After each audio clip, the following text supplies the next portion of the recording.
This is Don Smith. Welcome to another episode of Beyond the Lens. And today I'm excited to introduce you to my really good friend and colleague, Mr. Ron Modra. Ron's coming to you from Nashville, and I'm in my home in Morro Bay, California. And it's kind of cool we can put this together over the air. And today we want to talk about Norway. And Ron is going to be with me. It's actually a joint venture between Ron and I, a co-workshop.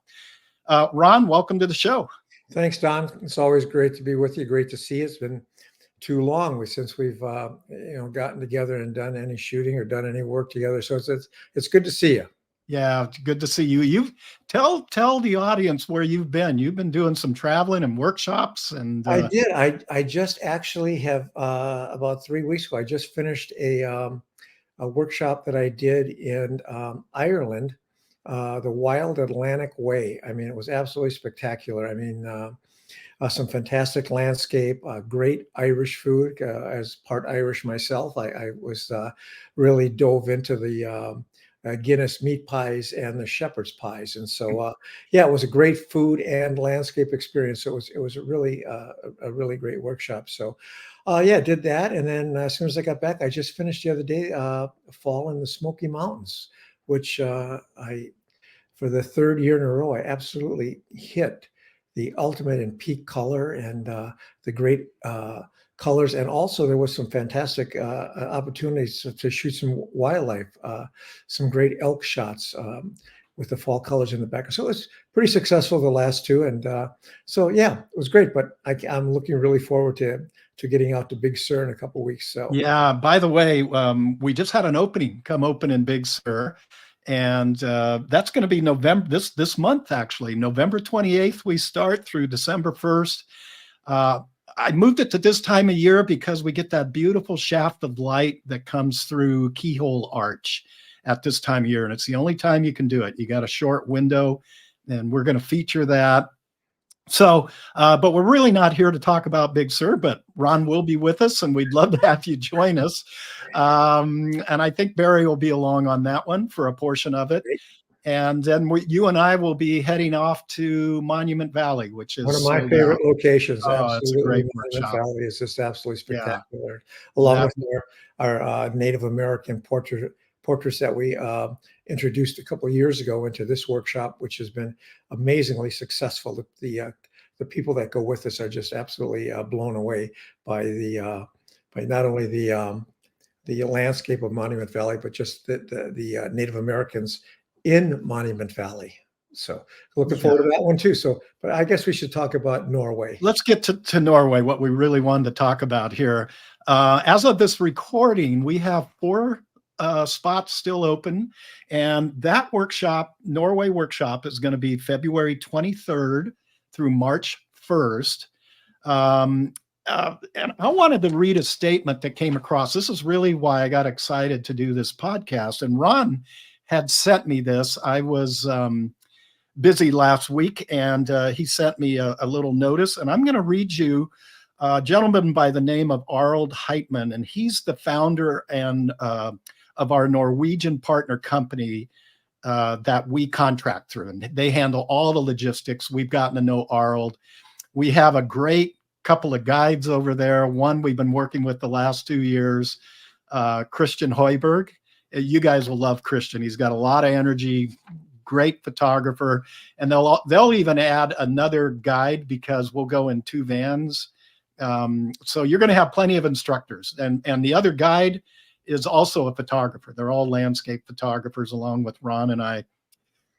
By the way, I want to plug something here, Ron, before we dive in. For those of you who have never met Ron was how many years at Sports Illustrated did you work as a staff? 27 years at Sports Illustrated. I'm going to dedicate one of these episodes to doing a full interview with Ron about his time at Sports Illustrated and how he's made the transition into doing this landscape photography. We've been working together now maybe 5 years or That's more. actually a little bit longer. It's been 6. 6 years, yeah. And it's been fun for me to really. Ron is a a person, and I say this with my full heart, who's a true artist. He can pick up a camera and pretty much photograph anything and make it look Oh, fantastic. thank you. And a really, really good instructor. We just we get along so great. He and I, we love joking back and forth. Yeah. Okay, let me read you this little notice that Arnold had sent me, and then we're going to take a look at some images. He says, these are wonderful times to plan a visit to northern Norway. This, by the way, is the Lofoten Islands where we're going, which is up not all the way to the northern part, but it's on the northwestern part of Norway. And it's archipelago of, oh gosh, I always forget. It's over 100 islands, I believe. Now, we're not going to get you on all the islands. We're going to get you on some of the most photogenic. And he says, here's the really exciting part. We are approaching a solar maximum, which should happen somewhere between 2024 and 2026. This means significantly more solar activity, which is crucial for experiencing as much as possible of the magical northern lights. Up here in the north, we have quite a lot of northern lights, even in the more calmer parts of the solar cycle. And you and I can both attest to that, because we've already done 2 of these workshops, and we've had solar lights, or the northern lights, excuse me, for both of them. But when he talks about when they approach a solar maximum, this means possibly auroras, get this, every other night. As you know, and I know, but I don't know if all of our audience knows, auroras have to begin with sun flares, a solar flare, where they're putting out a high amount of energy. And then they can actually, based on where we're at, there's apps that track these solar flares as they come across. So we can see solar activity, let's say, happening tonight, and we would know that in roughly 2 days it would be over Norway, and we would be getting it and being able to photograph it. So what does that mean for us? Well, a higher than average chance that we're going to get the northern lights. And here's what Arnold writes. He says, surrounded by jagged peaks and fjords, you have the chance to photograph the ultimate combination of auroras and landscapes. I would get on this opportunity for the next few years. It doesn't get much better than this. And Ron and I still haven't decided if we're going to do another workshop in Norway next year. We're kind of leaning towards maybe doing it. We'll see how this one goes. So I think if you're interested in photographing auroras, the only other workshop that I do with Gary Hart is in Iceland, but unfortunately that one's already filled up. So if you're available, what did I said, the date's February 23rd through March 1st, a better than average chance that we're gonna get these auroras, and possibly multiple nights of doing the auroras. That's to go along, Ron, with what we photograph even when we're not getting the auroras. And I think it might be time. Bear with me here. I'm going to jump in, and I want to share my the auroras. I mean, the landscape alone is just absolutely breathtaking for landscape photography. The images are just off the charts, and this is not even including the aurora, which according to what we're hearing about 2024 could absolutely be spectacular. Yeah, exactly. Okay, I'm going to go here now. Let me get out of this, and hopefully you guys can see my screen. Ron, are you seeing? I got it. Yes, sir. Okay, what I'm going to do, you're going to see a lot of these images come up. Some of these are Ron and mine, and some are what Arnold has sent us. And Ron, I believe, is this one yours? We're starting. It is, yes, that was from last year. Okay. And the little village. Yeah, the little village. I remember this one. We had, oh gosh, we had at least one night last year. We had one of the best auroras I had seen in all my time in Iceland. This was the night.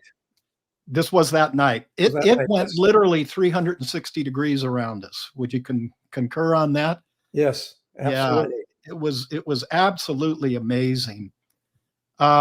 Ron loves, and I'm going to let him talk about this shot. Ron loves doing black and white. He's gotten me thinking more in terms of black and white.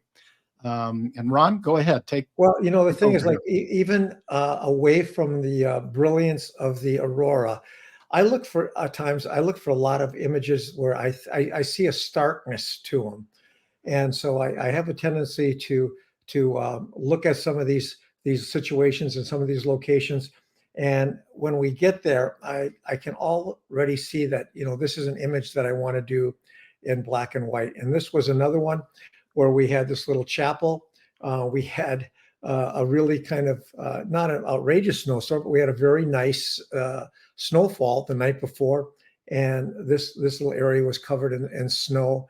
And when I got there, I just kind of thought, this is going to be really an interesting black and white. So yeah, you Yeah, know what, we have some really, really great locations that lend itself to a lot of creative photography.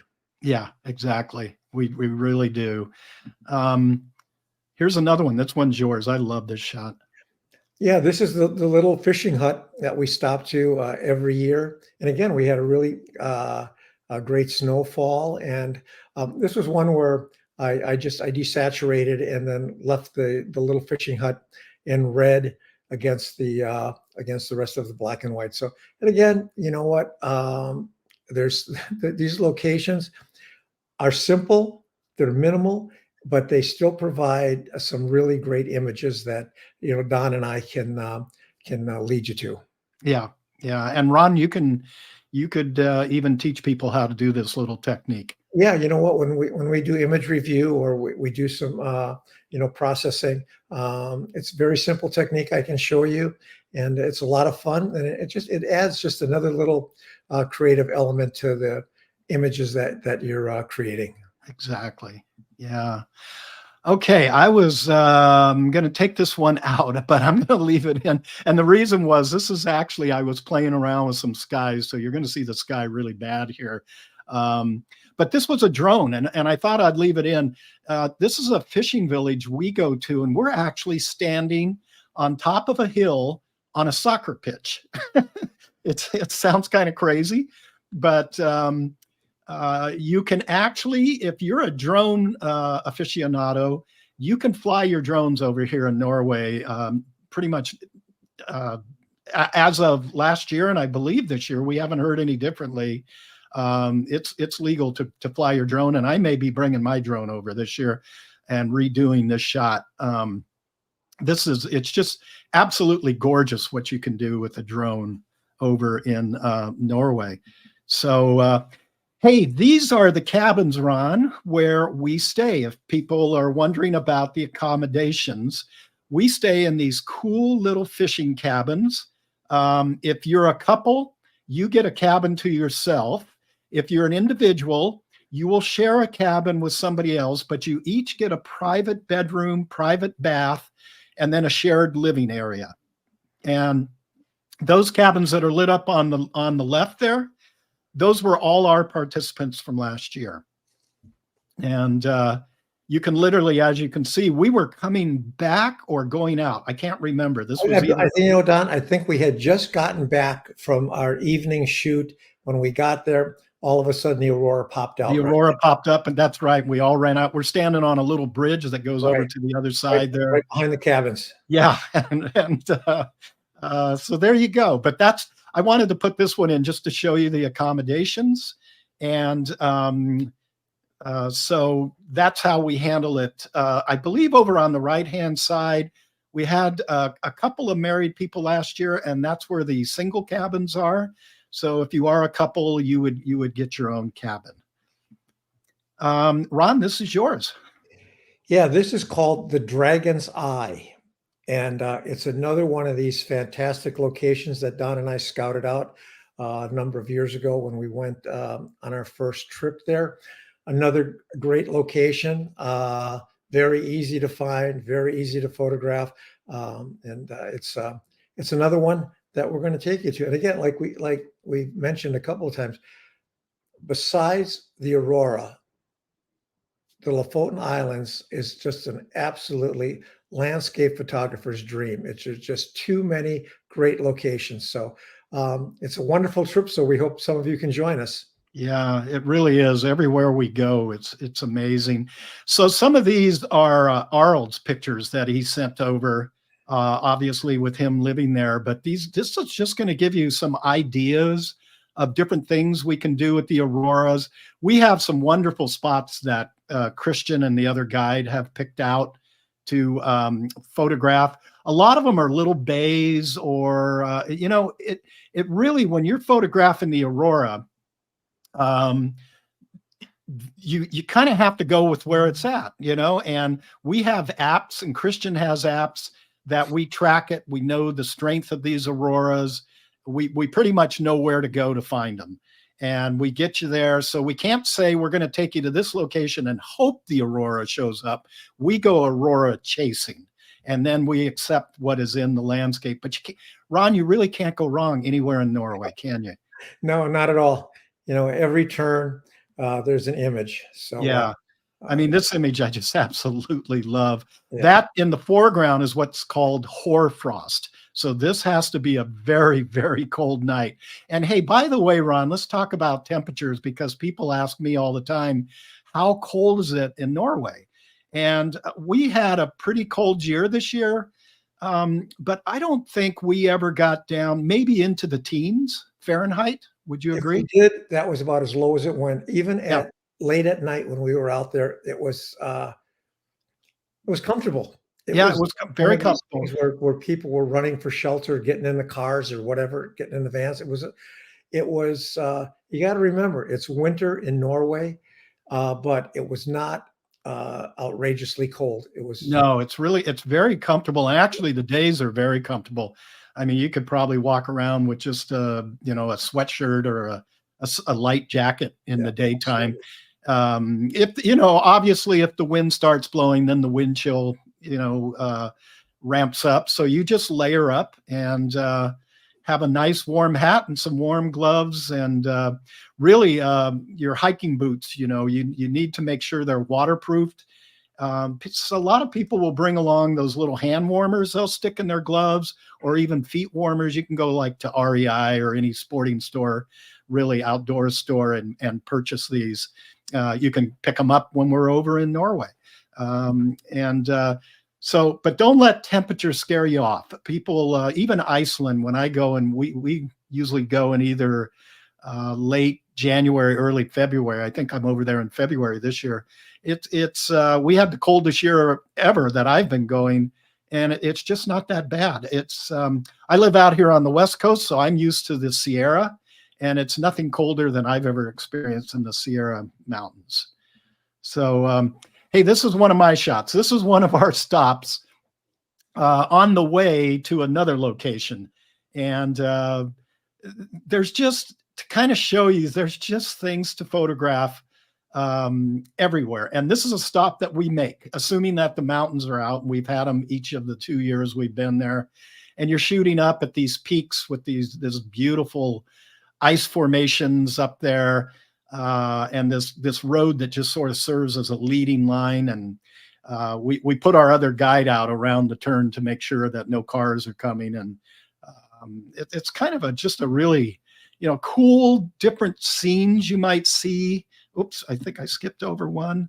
This is another one that's really beautiful. This is one of our old images of a river, obviously, but with the aurora. And I love, we're always going to try to put you, if we can, in a location where there's water, and we're around fjords everywhere over there, that we can get these beautiful reflections. And the compositions, you still think through the compositions, and you add the beautiful landscape to the auroras, and you just can't help but not come away with just a gorgeous image, and multiple images, we hope. So this is a little village that we absolutely love called Hamnoy. This is probably one of the most sought after places in the Lofoten Islands. Wouldn't you agree, Ron, to photograph? This is a classic shot. When people get to the Lofoten Islands with us, one of the first questions is, when are we getting to Hamnoy? Yeah. And so and we will actually take people there both for a sunrise shoot, and this happens to be sunset. We go there twice. Yeah, we're going to take you there twice at both ends of the day. We have yet to get the aurora above this peak, and I'm blanking on the name of this peak. I know it's very famous, so forgive me. It's early in the morning when we're recording this, but we're hoping, maybe third time's a charm. We get the aurora over that peak with these beautiful fishing cabins in the foreground. Wouldn't that be something? Oh, that'd be fantastic. Oh, okay, a couple more here. This is one of mine. This is a typical location that we would take you. This is a little bay that comes in. We have a lot of these sandy beach areas. And I've been told, I didn't see this when I first shot this image and posted it. If you look down into the little stream that's feeding into the bay there, people tell me I have a little face of a bear down there. And all I remember was I was straddling this creek with my tripod legs in it, and I may have been standing half in it. That's why I talk about waterproof shoes or boots to bring over. But we just, gosh, we shot here for well over a couple of hours. We did, yeah. Yeah, this was the first year we went over. Ron, is this? No, this one's mine. This is another view of the Dragon's Eye. The one that Ron showed you, that was a tighter crop. We do have these beautiful mountains where the bay comes in, and then these beautiful mountains in the background. This is a very sought after picture too, that a lot of groups go to. But if we show up and there's another photography group, as we did the first year, we just work in, we all take our turns, and everybody gets an opportunity to photograph this. It's really gorgeous. These hassocks, I believe they're called, are something that really catches my eye. This was just a picture. We were actually getting everybody together to load up the van to move along to another location. And I happened to see this light hitting this, and I just took my camera and laid down with a wide angle. I think it was a 16-35, and composed this scene with the beautiful light. There's just these views, Ron, that are everywhere to be found. This wasn't even a place, the place we went to here, we were photographing something else. But that light changes, and to me, it's all about the light. And there was the picture. It was just very beautiful. This one's another one, I believe, from Arnold. Again, you can see the various scenes we can get you into based on where the aurora is happening. And that's the last slide I have. Let me see if I can get out of here. I'm kind of new with all of this, you guys, so bear with me. There we are. So we're hoping you guys can join us. Again, we have 4 locations. Let's talk a little bit about the travel, because we had a couple yesterday that looks like they're going to sign up. They were asking some great questions. Hey, where do I fly to?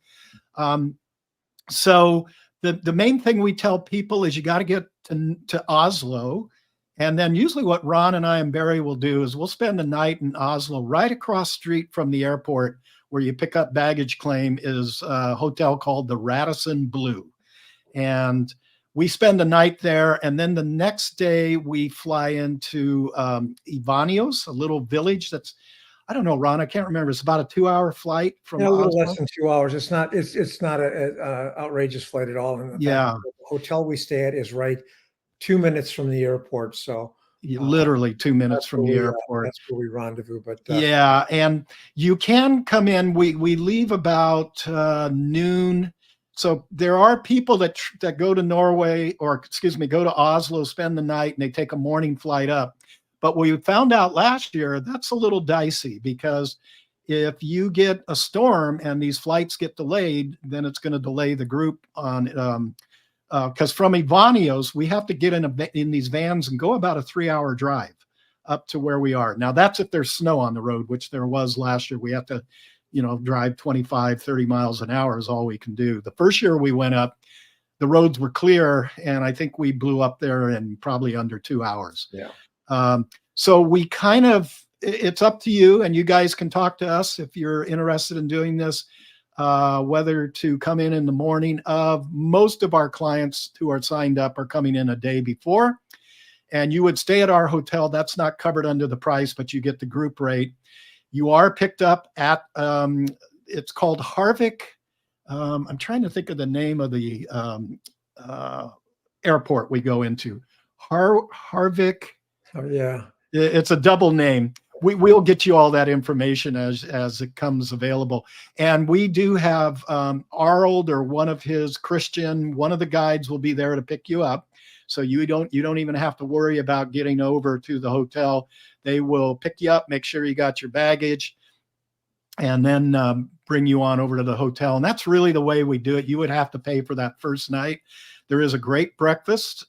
It's more than a continental breakfast. I would say there's a lot to eat for breakfast there. Their breakfasts in Norway, they do them right. And then we'll get you on the road the next day. And the next day is pretty much a travel day, but we time it to try to get up to where we hold the workshop and get you there for a sunset shoot. And then we're just off and running the very next morning. Yeah. So I don't know, Ron, did I cover everything? Yeah, I think we got everything covered. You know, Yeah. The travel into Oslo, and then on up to Lofoten Islands, and then we just go from there. And it's just, you know, over the last couple of years when doing these workshops with Don, it's that this Norway workshop has turned absolutely into one of my all-time favorites. Yeah. I'd wanted to go there for a long time, and then Don and I had discussed this a number of years ago, and I can't emphasize enough how spectacular the locations are. We're constantly surrounded by mountains, lakes, fjords, and everywhere you look, there's a great landscape image. And then, you know, it looks like in 2024, we're looking at some outrageous auroras. So I think if you want to go, this might be the year to. Might be the year. I'm really excited to get over there. I'm really pumped about it. So yeah, hopefully you can join us. Hopefully you can join us. I did want to mention both of our guides. I mentioned Christian Hoiberg. They are local landscape photographers, grew up in the area. They know the area like the back of their hands, and they know how to read the weather. So Ron and I, we stay in our lane, as the saying goes, and we defer to them as to where we go, and they'll put us in the best location and give you the best shot at getting these auroras. And we just hope you guys can join us. It's a fantastic workshop. We won't disappoint you. No, we will do our best. We're photographers also. So, hey, we appreciate you joining us. And Ron, I guess I'm going to be seeing you in a couple of weeks. Ron's going to see you in a couple of weeks at the end of the month here for the Big Sur workshop. Again, we have one opening, and again, that's November 28th through December 1st. Really fun workshop along the first 27 miles of the northern part of the Big Sur coast. I live down on the southern end of the Big Sur coast now. Big Sur coast is 90 miles long, start to finish. There is a slide that has blocked the road. This goes back, Ron, to last winter, but it doesn't affect our workshop at all. It's in the middle of, it's about 45 miles down. We only go 27 miles, but I happen to think it is the most gorgeous section of the Big Sur coast that we cover. And I've been doing this workshop. I think this might be year 16 that I've been doing this workshop now, something like that. And I know this area like the back of my hand. So if you can't make Norway, maybe you can make that one. Hey, Ron, I want to wrap this up because I know you're going to get going today. Okay, and, it's all good. We will get back together and maybe when you come out here. But we're going to do one on Ron where we're going to feature his transformation from and working from Sports Illustrated, and I got to get him to share a few of his Sports Illustrated stories with you. He's got a bunch of them, and then his transformation over the last 6 years of becoming a landscape photographer and doing a fantastic job. So, okay, Don. Yeah, you get together with your daughter and you go out and have a great rest of your day. Great. Thank you. And I will talk to you tomorrow. Talk to you soon. And everybody, thank you. These videos come out every Friday, so check in. And so until next time, for Ron Modra, this is Don Smith. You guys take care.